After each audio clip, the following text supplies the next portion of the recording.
नमस्कार, बहुत बहुत स्वागत है आप सभी का। प्राइम डिबेट का यह वक्त हुआ है। मैं रविंद्र सिंह आपके साथ और आज का मुद्दा प्राइम डिबेट का बीजेपी का वार कितना असरदार, क्या वार किया है बीजेपी ने, किस पर वार किया है, सारी बातें आपको करेंगे, बताएंगे। लेकिन आपको बता दें कि बीजेपी बाकायदा एकजुट होकर कांग्रेस सरकार के खिलाफ अब मोर्चा बंदी करती हुई दिखाई दे रही है।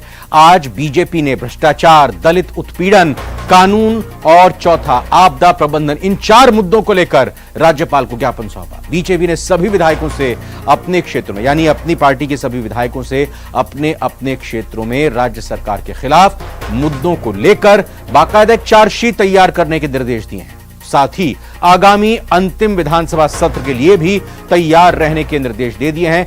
नेता प्रतिपक्ष राजेंद्र राठौड़ ने कहा कि अब जल्द ही अंतिम विधानसभा सत्र आने वाला है, इस लिहाज से सभी विधायकों को अपने अपने क्षेत्र के मुद्दों को उठाने के लिए तैयार रहना चाहिए। कांग्रेस ने बीजेपी के सभी आरोप खारिज कर दिए। कांग्रेस ने कहा कि ज्ञापन में जो आरोप लगाए हैं उन सभी मुद्दों को बीजेपी अपने शासित राज्यों में देख ले। आइए इसी मुद्दे पर चर्चा करते हैं। पहले इस रिपोर्ट को देखते हैं।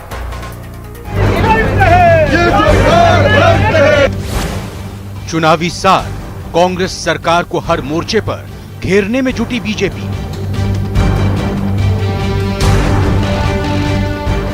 बीजेपी ने भ्रष्टाचार समेत कई मुद्दों को बनाया हथियार। देखिए, जीरो टॉलरेंस की बात करने वाली सरकार देश के इतिहास में राजस्थान की सबसे बड़ी महाभ्रष्ट सरकार साबित हुई। अपना गांधीवादी चेहरा दिखाने वाली सरकार के इस 4.5 वर्ष के कार्यकाल में कोई दिन ऐसा नहीं बीता जब भ्रष्टाचार का नया इतिहास नहीं रचा गया। राज्यपाल को दिया ज्ञापन, 4 मुद्दों को लेकर कांग्रेस सरकार पर लगाया आरोप। कि इस भ्रष्ट सरकार जो जनता का धन को लूट रही है, इसके विरुद्ध में जांच होनी चाहिए और लूट बंद होनी चाहिए। आज इस प्रकार की व्यवस्थाएं हैं, एक दलित महिला की हत्या हो जाती है खाजूवाला के अंदर, लाश पड़ी रहती है और सरकार के बक्सक उन कांस्टेबल को गिरफ्तार करने की गुरेज करती है। बीजेपी ने विधायकों को सरकार के खिलाफ चार्जशीट तैयार करने को कहा। इसको ध्यान में रखते हुए कि विधानसभा क्षेत्र में चार्जशीट तैयार की जाएगी और अशोक गहलोत के खिलाफ, सरकार के खिलाफ FIR दर्ज होगी। सभी विधायक और सांसद अपने अपने क्षेत्र में बैठेंगे और जनता का FIR लिखेंगे सरकार के खिलाफ। कांग्रेस ने बीजेपी के सभी आरोप किए खारिज। मैं कहना चाहूंगा कि भ्रष्टाचार के अंदर भारतीय जनता पार्टी के आरोप बिल्कुल बेबुनियाद और निराधार है। अगर भारतीय जनता पार्टी के आरोपों में दम होता तो हमने 653 थाने भारतीय जनता पार्टी के शासन में निरस्त कराई थी। बीजेपी का वार कितना असरदार। तो बीजेपी जिन 4 मुद्दों को प्रमुख रूप से आज ज्ञापन में लेकर राज्यपाल के पास पहुंची और उनको सौंपा गया, कितने असर रखेंगे ये मुद्दे? क्या बीजेपी अभी तक इन मुद्दों को सही से उठा पाई है, लोगों की आवाज बन पाई है इन मुद्दों पर? और कांग्रेस क्या सफाई देती है, कांग्रेस अपने दावों को किस रूप में सामने रखती है, बात करेंगे, चर्चा करेंगे। शैलेंद्र हवाई जी बीजेपी नेता हमारे साथ जुड़ चुके हैं। आशुतोष रावत जी हमारे साथ वरिष्ठ पत्रकार के तौर पे भी जुड़े हैं। साथ ही कांग्रेस के भी मेहमान हमारे साथ बहुत जल्द जुड़ेंगे। शैलेंद्र हवाई जी, सबसे पहला सवाल आप ही से। आपकी तरफ से आज ये दावा किया गया कि आपकी पार्टी के 18 सांसद, 25 सांसद हैं, उनमें से 18 सांसद और 70 के करीब आपके विधायक, जिनमें से 55 विधायकों का दावा किया, तमाम नेताओं कार्यकर्ताओं के साथ आज आप पहुंचे। बहुत अच्छी बात है। क्या आपको लगता है जो 4 मुद्दे, भ्रष्टाचार, कानून व्यवस्था और दलित और महिला उत्पीड़न के अलावा आप आपदा प्रबंधन की बात उठा रहे हैं, क्या बीजेपी ने जमीन पर उतरकर जनता के बीच जाकर इन मुद्दों की लड़ाई लड़ी है? क्या लगता है बीजेपी को, क्या ये 4 का मंत्र आपकी नैया पार लगा देगा आगामी चुनाव में? रविंद्र जी, आप देखिए, लगातार भारतीय जनता पार्टी 3-4 साल से जो राजस्थान में गहलोत सरकार है, उनके भ्रष्टाचार के विरुद्ध, कुशासन के विरुद्ध, कानून व्यवस्था के विरुद्ध और जो महिला अत्याचार और दुष्कर्म बढ़ चुके हैं, बेहताशा वृद्धि हुई है अपराधों में, उसके खिलाफ, और जो फसल खराबा हुआ है उसके खिलाफ आज आप देखिए किस तरह से हमारी पूरी भारतीय जनता पार्टी के विधायकगण और माननीय सांसदगण जाते हैं और राज्यपाल महोदय को अवगत कराते हैं कि राजस्थान की स्थिति क्या हो चुकी है। मैं आपको बता दूं, भ्रष्टाचार चरम पर है। ट्रांसपेरेंसी इंटरनेशनल की रिपोर्ट है कि राजस्थान भ्रष्टाचार में 4 साल से पहले नंबर पर है। आप देखिए राजस्थान का हाल क्या हो गया है। हम आरोप लगाते हैं जल जीवन मिशन में 20,000 करोड़ का घोटाला हुआ है, लेकिन गहलोत सरकार जो कहती है कि कंपलसरी एफआईआर होती है और कंपलसरी एफआईआर के लिए माननीय सांसद किरोड़ी लाल जी को धरने पे बैठना पड़ता है। इस तरह की कार्रवाइयां होती है। आप देखिए किस तरह से डीओआईटी जो सूचना प्रौद्योगिकी विभाग है उसमें 5,000 करोड़ का घाटा होता है और किस तरह से घपले हो जाते हैं, और किस तरह से आप देखिए शासन सचिवालय के पास सरकारी दफ्तरों में 2.5 करोड़ रुपए और 1 किलो सोना मिल जाता है। तो क्या ये एक बाबू का है, क्या एक अधिकारी का है? ये बड़े उच्च अधिकारी तक इसकी आंच जाती है और मंत्रियों तक इसकी आंच जाती है, लेकिन गहलोत सरकार पर जू नहीं रेंगती। भ्रष्टाचार में आकंड में डूबा हुआ है राजस्थान, हर 12 किलोमीटर पर भ्रष्टाचार फैला हुआ है राजस्थान के ही। आप देखिए इन्हीं कांग्रेस पार्टी के चाहे वरिष्ठ विधायकों रामनारायण मीणा जी, चाहे भरत सिंह जी, इन्होंने कहा है कि भ्रष्टाचार में डूबी हुई है गहलोत सरकार। सारे मंत्री जो हैं वो सिर से लेकर नख तक, नाखून तक भ्रष्टाचार में डूबे हो। भरत सिंह जी तो बेचारे कहते कहते थक गए कि खनिज माफिया जो है, खुद मंत्री प्रमोद जैन भाया है और उसमें वहां 60,000 करोड़ से ज्यादा का भ्रष्टाचार हुआ है, लेकिन गहलोत सरकार पर जू नहीं रेंगती। जनता को लूटने में लगे हुए हैं, सिर्फ अपनी कुर्सी को बचाने में लगे हैं। और कानून व्यवस्था की आप देखिए किस तरह से अपराध में बेहताशा वृद्धि हुई है।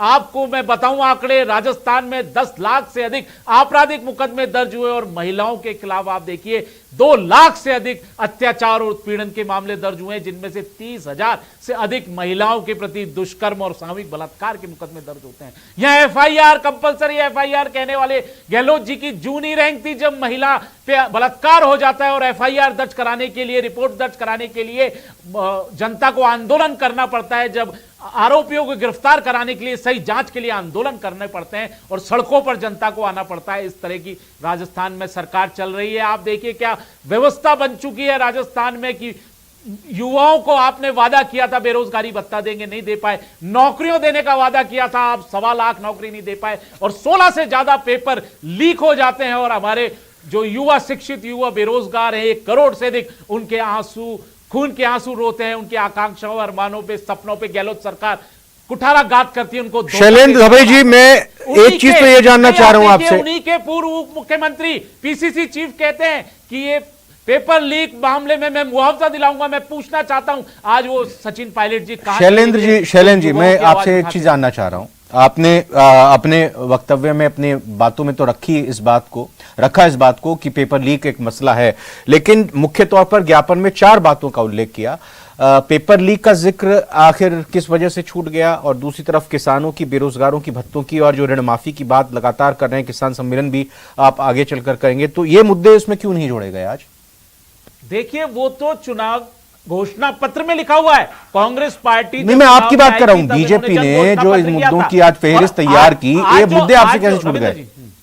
नहीं, आप देखिए इसमें बिंदु देखिए। आप राजस्थान सरकार के 4.5 साल में कार्यकाल में 16 बार से अधिक पेपर लीक हुए हैं, ये लिखा हुआ है पूरा। आप देखिए पूरा लिखा है कि हमारे 67 लाख से अधिक विद्यार्थियों के सपनों का चकनाचूर कर दिया, उनको धोखा। अच्छा, किरोड़ी लाल मीणा जी और वसुंधरा राजे सिंधिया जी आज बिजी थी क्या? वो एकजुटता? किरोड़ी लाल मीणा जी तो थे ना। आप देखिए वो, आपने अगर वीडियो देखा होगा जब राज्यपाल महोदय को ज्ञापन देने जा रहे थे, उसमें किरोड़ी लाल मीणा जी भी थे। जी, पूर्व मुख्यमंत्री जी कहीं अपने निजी कार्यक्रम में होंगे और उनको दायित्व दिया हुआ है। आपको पता है कि झारखंड में उनको 4 लोकसभा, नहीं तो झारखंड में ही थी आज, सीटों का दायित्व दिया हुआ है। झारखंड में कहीं ना कहीं अपने निजी कार्यक्रम में कहीं व्यस्त होंगी। पार्टी से बड़ा काम होता है पार्टी के कार्यकर्ता के पास। देखिए आप देखिए हमारे 90% एकजुटता है बीजेपी में, विधायकगण, बीजेपी एक साथ है, एकजुट है, सड़क पर थे, ज्ञापन देने गए, बिल्कुल एकजुट है बीजेपी। आपको मैं बता दूं, भारतीय जनता पार्टी एक परिवार है, हमारे बीच में कोई मतभेद नहीं है। छोटे मोटे मतभेद हो सकते हैं, लेकिन जब पार्टी की बात आती है, जब आपने देखा गहलोत सरकार के खिलाफ वसुंधरा राजे जी ने स्टेटमेंट दिया, अखबार में आपने पढ़ा होगा कि राजस्थान की क्या हालत कर दी। नहीं, हमने पढ़ा नहीं, हमने सुनाया भी था, हमने वो वक्तव्य सुनाया भी था। आशुतोष रावत जी, मैं आपको स्कूल में सुरक्षित है। आशुतोष जी, मैं आपको इन करते हुए आपसे जानना चाहता हूं, बीजेपी की तरफ से जो ये मसले उठाए जा रहे हैं, इनको लेकर बीजेपी ने जमीन पर उतरकर जनता के बीच जाकर किस तरह से लड़ाई लड़ी है, इन मुद्दों में कितना दम दिखाई दे रहा है? जो बीजेपी इच्छा रख रही है, चाहत बीजेपी की है, दावा बीजेपी का है कि आगामी चुनाव में वो पार पा जाएगी और जनता उनको एक बार फिर से सत्ता की चाबी सौंप देगी। कितना दम इन मुद्दे में, और बीजेपी ने कैसे लड़ाई की? सिर्फ एक फॉर्मेलिटी करना, ज्ञापन सौंप दिया, आपने पैदल मार्च कर लिया, आपने जन आक्रोश यात्रा के नाम पर कलेक्ट्रेट का घेराव कर लिया, क्या इससे इतर बढ़कर भी जनता के बीच जाकर बीजेपी की तरफ से एक विपक्ष की भूमिका मजबूती से उठाई गई? देखिए रविंद्र जी, भारतीय जनता पार्टी को पिछले 4 साल में जिस तरह की विपक्ष की भूमिका प्रदेश में निभानी चाहिए थी, मुझे लगता है कि शायद उतने लेवल पर भारतीय जनता पार्टी ने उन मुद्दों को नहीं उठाया। अगर हम नवंबर दिसंबर की जन आक्रोश यात्राओं को छोड़ दें, जो सतीश पूनिया जी के कार्य के प्रदेश अध्यक्ष रहते की गई थी, उसके बाद में अब सीधे मई आते आते भारतीय जनता पार्टी, मई भी नहीं जून आते आते आप कहेंगे तो जून आते आते सड़क पर आती हुई दिखी है। 5-6 महीने का जो टाइम था, उस टाइम में कहीं भारतीय जनता पार्टी की बहुत ज्यादा सक्रियता नहीं दिखी, और शायद उसका कारण था कि भारतीय जनता पार्टी को लग रहा था कि हमको विपक्ष की भूमिका अदा करने की जरूरत नहीं है। गहलोत सरकार में उसके अपने मंत्री, अपने विधायक और अपने सांसदीय विपक्ष की भूमिका अदा करके भारतीय जनता पार्टी के लिए इजी टास्क कर रहे हैं। तो हालांकि ये चीज तो माननी पड़ेगी कि भारतीय जनता पार्टी जितनी प्रमुखता से इन मुद्दों को उठा सकती थी और जितना माहौल अब से पहले अपने फेवर में बना सकती थी, मुझे लगता है कि उतना माहौल भारतीय जनता पार्टी ने नहीं बनाया। लेकिन वो शायद उसके लिए कारण यह भी मुझे लगता है कि भारतीय जनता पार्टी ने वह माहौल और उतनी एनर्जी शायद इसलिए सड़क पर नहीं खर्च की, वो अपनी प्लानिंग रूम लेवल पर करते रहे कि किस तरह बूथ को मैनेज करेंगे, कौन विधायक होगा, कौन हमारा चेहरा होगा, क्योंकि वो काम कांग्रेस सरकार के अपने मंत्री कर रहे थे। अब जैसे आज का यह वाकया ले लीजिए, आज मुख्यमंत्री के अपने सबसे खास लोगों में से एक शांति धारीवाल जी कहते हैं कि सब जयपुर में बहुत ज्यादा विकास के कार्य नहीं हुए। अरे भाई, आप जयपुर के मंत्री नहीं हो क्या? क्या आप सिर्फ कोटा के मंत्री हो? तो एक मंत्री ही ऐसे बयान दे रहा है कि सब कोटा में सबसे ज्यादा विकास के कार्य सरकार में हुए, जयपुर में विधायक और सांसद आपस में लड़ते रहे। जब इस तरह की सरकार होगी तो शायद भारतीय जनता पार्टी को सड़क पर उतरने की जरूरत नहीं थी, और वो हल्का सा भी अगर गियर डालेंगे गाड़ी में तो उनकी गाड़ी 4th गियर पर बहुत जल्दी दौड़ने लगेगी, और शायद इसीलिए मुझे लगता है कि भारतीय जनता पार्टी उतनी एक्टिव नजर नहीं आई। हालांकि भ्रष्टाचार की अगर बात करें तो भ्रष्टाचार के मुद्दे दोनों सरकारों के समय में दोनों की गले की फांस रही है, और या फिर ये कह सकते हैं कि सरकार जिसकी भी रहती है उस पर भ्रष्टाचार के स्वाभाविक आरोप लगते रहते हैं, और उन आरोपों में कितनी सच्चाई है यह सिद्ध करना, यह आप जनता को बीच में आप ये विश्वास पैदा कर पाओ कि हम जो आरोप विपक्षियों पर लगा रहे हैं वो सही है, तो उतनी एनर्जी वेस्ट करने की जरूरत शायद भारतीय जनता पार्टी को नहीं महसूस हुई। पेपर लीक का एक बड़ा मामला आप कह रहे हैं कि भारतीय जनता पार्टी ने नहीं छुआ, उसको भी शायद लगता है कि उसको सचिन पायलट के लिए उन्होंने अभी भी छोड़ रखा है कि सचिन पायलट ही पेपर लीक के मामले पर अपनी जंग और आगे लड़े, क्योंकि अभी शायद हो सकता है कि भारतीय जनता पार्टी भी इस उम्मीद से बैठी हो कि अभी जो राहुल गांधी और अशोक गहलोत और सचिन पायलट के बीच में विवाद का जो अंतिम परिणाम आना है, वो परिणाम हो सकता है कि बीजेपी के लिए अभी भी कुछ फेवरेबल आ जाए, कुछ इस तरह की घटनाक्रम राजस्थान की राजनीति में हो जाए, जिससे कि भारतीय जनता पार्टी को एक बार फिर से एनर्जी मिल जाए सरकार बनाने की। तो हालांकि जितनी एनर्जी से मुझे लगता है कि काम करना चाहिए था, उतनी एनर्जी से काम नहीं किया जी। बिल्कुल शैलेंद्र भाई जी, बिल्कुल शैलेंद्र भाई जी, आप ये बताइए, जो मोबाइल में आप बता रहे थे पूरा लिस्ट तैयार है, तुष्टीकरण का आरोप भी क्या इस पर कांग्रेस के ऊपर लगाया है क्या? और दूसरी महत्वपूर्ण बात यह भी कि मुख्यमंत्री की तरफ से आज कहा गया कि बजरंग बली का नाम लेने लगते हैं आप लोग जब चुनाव आते हैं। इससे पहले भी लगातार उनकी तरफ से कहा गया कि जब चुनाव आते हैं तो हिंदू मुस्लिम बीजेपी की तरफ से किया जाता है। आप तुष्टीकरण के आरोप लगातार लगाते हैं। रविंदर जी, हम नहीं लगाते, ये तो इतिहास बताता है कांग्रेस पार्टी का कि इन्होंने भारत आजाद हुआ उसके बाद से तुष्टीकरण ही किया है। आप देखिए, भारत के टुकड़े धर्म के आधार पर कर दिए जाते हैं। आप देखिए किस तरह से राजस्थान की सरकार के 4.5 साल के कार्यकाल पर हालात आप देखिए। मैं आपको डेटा देता हूं रविंदर जी, जब से गहलोत सरकार आई है तब से 200% अधिक सांप्रदायिक दंगे हुए हैं। चाहे आप करौली का दंगा देख लीजिए, जोधपुर का दंगा देख लीजिए, छबड़ा बारा का दंगा देख लीजिए, हनुमानगढ़ का देख लीजिए, चित्तौड़गढ़, भीलवाड़ा, और किस तरह आज के ज्ञापन में क्या तुष्टीकरण का मुद्दा था? तुष्टीकरण का मुद्दा था? नहीं, आप देखिए हिंदू नहीं, एक मिनट शैलेंद्र जी, प्लीज इसको थोड़ा माइक्रो लेवल पे लेके चले। बताइए, इसका तुष्टीकरण का मुद्दा आपने रखा था? देखिए मुद्दे जो हैं वो सब रखे जाएंगे और जो आज मतलब आप स्वीकार नहीं कर रहे हैं, ठीक है, कोई नहीं, इट्स ओके। आरा तिवारी साहब भी जुड़ चुके हैं कांग्रेस से। आरा तिवारी जी थोड़ा लेट हो गए आप। ठप हो चुकी है, महिलाएं सुरक्षित नहीं है। हाँ, उनकी वो रिपीट मत कीजिए, वो हो चुका है। आरा तिवारी साहब, मुआवजा नहीं मिल लगातार कांग्रेस की तरफ से कहा जाता है कि बजरंग बली का नाम ये लोग लेते हैं बीजेपी वाले। जब चुनाव आते हैं ये भगवान राम की बात करते हैं, हिंदू मुस्लिम की बात ये करने लगते हैं, ध्रुवीकरण की ये कोशिश करने लगते हैं। अब ये आपके जो फेवरेट, या कहें कि जो आप जो सोच रहे थे कि बीजेपी के फेवरेट टॉपिक है, वो उनको छोड़ रहे हैं, वो उनको यहां पर अभी उनका कुछ भी जिक्र नहीं कर रहे। आज जो ज्ञापन सौंपा गया उसमें भ्रष्टाचार की बात की गई, उसमें महिला उत्पीड़न, दलित उत्पीड़न की बात की गई, उसमें जो आपदा में प्रबंधन सही तरीके से आरोप बीजेपी लगा रही है उसकी बात की गई। साथ ही साथ और भी कई मुद्दों को लेकर उसमें जिक्र किया गया, पेपर लीक को भी बात की गई। तो फिर अब ये जवाब आपको देना पड़ेगा, क्योंकि जिस तरीके से बीजेपी ये मुद्दे उठा रही है उसमें बतौर सरकार आपको इसका जवाब देना होगा। रविंद्र भाई, मेरा ये कहना है, हमारे राजस्थान में एक ग्रामीण इलाकों में एक कहावत है, कड़ा चूक, मतलब आदमी अपना होश भूल जाता है। तो हमारे यहाँ कड़ा चूकने का मतलब है वो अपनी बुद्धि से काम नहीं कर पाता। और भारतीय जनता पार्टी का राजस्थान इकाई में यही हाल है। जब से अशोक गहलोत जननायक ने 10 गारंटी स्कीम जनता के बीच में खुद ले जा करके दे रहे, उनसे कह रहे हैं ये 25 लाख रुपए का इलाज का बीमा, ये 10 लाख रुपए का तेरे परिवार के मृत्यु अगर हो जाए आकस्मिक तो बीमा, तेरे 40,000 रुपए की गौ माता अगर लंपी में अगर चली गई तो 40,000 का ये बीमा, 1,000 रुपए की पेंशन। ये कड़ा चूक हो गए। इनको समझ में नहीं आता कि हम धर्म को आगे लाएं, भ्रष्टाचार को आगे लाएं, दलित उत्पीड़न को आगे लाएं। इनके समझ में नहीं आ रहा, ये कड़ा चूक हो गए। और मैं फिर कह रहा हूं, राजस्थान के जननायक ने देश के अंदर सामाजिक सुरक्षा का जो वातावरण दिया है, अशोक गहलोत तो कहते हैं देश के प्रधानमंत्री को हमारे जैसे सामाजिक सुरक्षा का लाना चाहिए, बिल लाना चाहिए।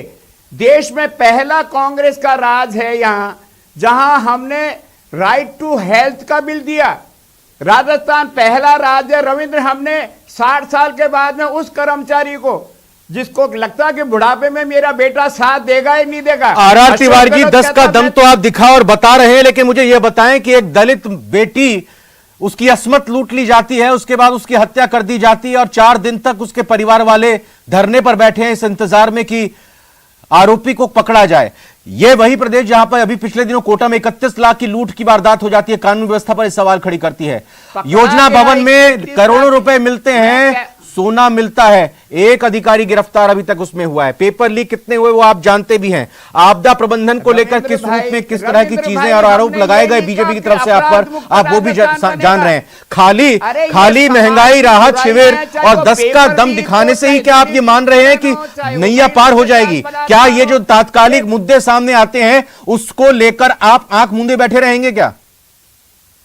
मैं कह रहा हूं 31 लाख का लुटेरा पकड़ा गया, नहीं पकड़ा गया। पेपर लीक में हमने अपराधियों को जेल के शिकंजों में डाला नहीं डाला गया? अरे अब तो इन्होंने ईडी को भी बुला लिया और ईडी आकर के जांच करिए, फिर डर किस बात का? ये कह रहे थे सीएमओ तक पहुंचे हुए हैं, प्रदेश कांग्रेस के अध्यक्ष तक तार पहुंचे हुए हैं। हम तो आज भी हर घर के अंदर जाकर के अपनी सामाजिक सुरक्षा की बात करते हैं। मैं कह रहा हूं भारतीय जनता पार्टी का राजस्थान का नेतृत्व भ्रमित बुद्धि वाला हो गया। इनके सीपी जोशी नेता हैं, किरोड़ी बाबा नेता हैं, कि राजेंद्र राठौड़ नेता है। शरण जी जवाब दीजिए। हमारे भ्रमित बुद्धि हो गई है। मैं कह रहा हूं किरोड़ी लाल मीणा भारतीय जनता पार्टी के सांसद हैं, बहन बेटियों की सुरक्षा नहीं कर पा रहे। आप 500 रुपए का सिलेंडर देना चाहते हैं उनको, अरे पहले महिलाओं की सुरक्षा तो कर लो, पहले भ्रष्टाचार मुक्त शासन तो दे दो। हर 12 किलोमीटर में भ्रष्टाचार है, बिना पैसे दिए कोई सरकारी विभाग में काम नहीं होता है। किस तरह के आपने अखंड भ्रष्टाचार में डूब चुके हैं, पूरे आपके मंत्री विधायक अफसर कर्मचारी भ्रष्टाचार में डूबे, कानून व्यवस्था चौपट कंप्लीट हो पार्टी चुके वाले हैं। यह माफिया राज मीणा बन को चुका है। पहचान नहीं खनिज पा रहे। माफिया, बजरी अगर माफिया, किरोड़ीलाल भू माफिया, मीणा आपके नहीं हो, ही वरिष्ठ रविंद्र विधायक भाई, अगर मंत्री आरोप किरोड़ीलाल लगाते हैं। मीणा नहीं है, तो राजस्थान का भारतीय हाल देख जनता लीजिए, पार्टी दलित का अत्याचार आंदोलन में पहले नंबर पर चेहरा आ ही चुका है। खत्म हो जाए। मैं आपको आंकड़ा बताना एक चाहता हूं किरोड़ीलाल कि मीणा जो राजस्थान अपने में दम पर आपराधिक भारतीय मामले जनता पार्टी का झंडा 2018 लेकर से के अब चलते तक हैं। 48% से वो अधिक हुए हैं। सतीश पूनिया दलित किसान अत्याचार पुत्र में का पहले नंबर हालत पर आ गया आपने है। देखी रविंद्र महिलाएं भाई। सुरक्षित नहीं है। क्या आप 500 रुपए का ये सिलेंडर देने की रुदाली बात करते हो? पार्टी है, क्या साढ़े उनको 4 पेंशन साल देने की से बात करते हो? इनके अलावा पहले उनकी कोई काम सुरक्षा नहीं तो है। दे लो। आशुतोष रावत जी, रुदाली जनता को राहत पार्टी तो दे है। दो। ये जो इस साढ़े वक्त चार बीजेपी और साल कांग्रेस से में नूरा बिजली कुश्ती बिल लगातार बढ़ा चल रही है, रहे हैं। मुद्दों को लेकर आपसे पेट्रोल, समझना डीजल चाहेंगे, सबसे ज्यादा राजस्थान में। क्या कांग्रेस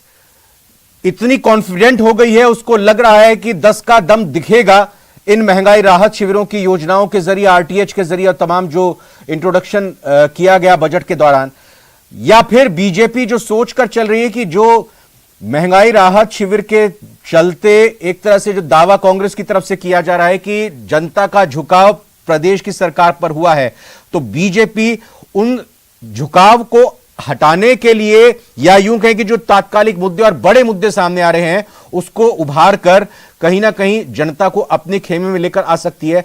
होता हुआ क्या नजर आ रहा है फिलहाल जनता में, क्या कुछ चल रहा है? देखिए रविंद्र जी, मैं इस बात में किसी को कोई दो मत नहीं होगा कि अशोक गहलोत साहब ने जो 2018 से 2023 का अपना कार्यकाल है, इस कार्यकाल में शायद वो, मुझे लगता है कि देश के किसी भी राज्य के पहले ऐसे मुख्यमंत्री होंगे जो इतनी सारी जनहितकारी योजनाएं लेकर के आए हैं। शायद मुझे नहीं लगता कि अपने सिंगल कार्यकाल में कोई चीफ मिनिस्टर ने इतनी सारी योजनाओं की शुरुआत की होगी। नहीं, वो बात बिल्कुल सही कही आपने, लेकिन सवाल यही हुआ ना कि भाई ये 6 महीने की 4 महीने की सरकार नहीं, ये 5 साल की सरकार थी, 5 साल की सरकार। वही मैं कह रहा हूं, तो इसीलिए शायद अशोक गहलोत साहब इस बात को लेकर के बहुत कॉन्फिडेंट हैं कि यह सरकार वापस करेगी, मैं इस जनहितकारी योजनाओं की वजह से सरकार रिपीट कर पाऊंगा। लेकिन रविंद्र भाई, यह समझने की जरूरत कांग्रेस के नेताओं को और कांग्रेस के आला कमान को है कि चुनाव सिर्फ अगर जनहितकारी योजनाओं की वजह से ही लड़े जाते तो कोई भी मुख्यमंत्री, कोई भी प्रधानमंत्री, उसको अपनी जेब से कुछ नहीं देना है, पर तमाम पैसा सरकारी पैसे को किसी भी योजना के नाम पर जो लोगों में लुटा देता और सरकार वापस आई जाती। लेकिन नहीं, चुनाव केवल इन जनहितकारी योजनाओं के नाम पर लड़े तो जा सकते हैं, लेकिन जीते नहीं जा सकते हैं। जीतने के लिए आपको जनता के अंदर यह विश्वास पैदा करना होगा कि उनके लिए जो शिक्षा है, जो स्वास्थ्य है, जो भ्रष्टाचार है, जो कुल मिलाकर कानून व्यवस्था की स्थिति है, वह भी। आर तिवारी जी, मुझे आप आखिर में यह बताएं कि आप बिल्कुल दिल पर हाथ रख के बताइएगा कि क्या भ्रष्टाचार, दलित महिला उत्पीड़न, पेपर लीक, आपदा प्रबंधन की जो सवाल उठे हैं, कानून व्यवस्था, क्या राजस्थान में सब कुछ एकदम चौकस है, बहुत बढ़िया है, कोई मुद्दा नहीं है? जीरो टॉलरेंस की नीति अगर देश में किसी राज्य ने कानून व्यवस्था में बना रखी है तो राजस्थान है, जहां एफआईआर लॉन्च करना जरूरी है, नहीं तो एसएचओ सस्पेंड होगा। राजस्थान में हमने ये नहीं कहा अपराध मुक्त राजस्थान है, ये समाज की सुरक्षा का, आप देखिए समाज के लोगों का भी, हमारा ही बेटा, हमारा ही भाई ऐसी हरकतें करता है, समाज का भी दायित्व है। सरकार किसी की भी हो, इनकी डबल इंजन की सरकार, ट्रिपल इंजन की सरकार में टुकड़े कर दिए जाते हैं। बिल्कुल, मेरे पास आज वक्त इतना ही है, राजधानी में महिलाओं के लेकिन जाहिर तौर पर मैंने जो सवाल आपसे किया था आर तिवारी जी, और आपने जिस तरीके से जवाब दिया, इसमें मुझे कुछ आपसे काउंटर सवाल पूछने की जरूरत नहीं है। प्रदेश के लोग, प्रदेश की जनता देख रहे हैं और आप की बातों को सुन रहे हैं और वो समझ रहे हैं कि क्या सही हो रहा है या जो कांग्रेस की तरफ से कहा जा रहा है क्या उसमें सच्चाई है। बहुत बहुत धन्यवाद आर तिवारी जी आपका, शैलेंद्र भाई जी आपका और आशुतोष जी आपका। और जो आज का सवाल था प्राइम डिबेट का, उसका भी जल्दी से जिक्र कर लेते हैं। आज का सवाल हमारा ये था कि किस रूप में बीजेपी की तरफ से जो पूरी इस मसले को उठाया गया है और मुख्य रूप से दलित उत्पीड़न का जो मामला उठाया जा रहा है, क्या ये एक चुनावी मुद्दा बीजेपी बना पाएगी? तो उसमें 79%, 79% लोगों का हाँ में कहना है, ना में जवाब 21% का है। फिलहाल प्राइम डिबेट में आगे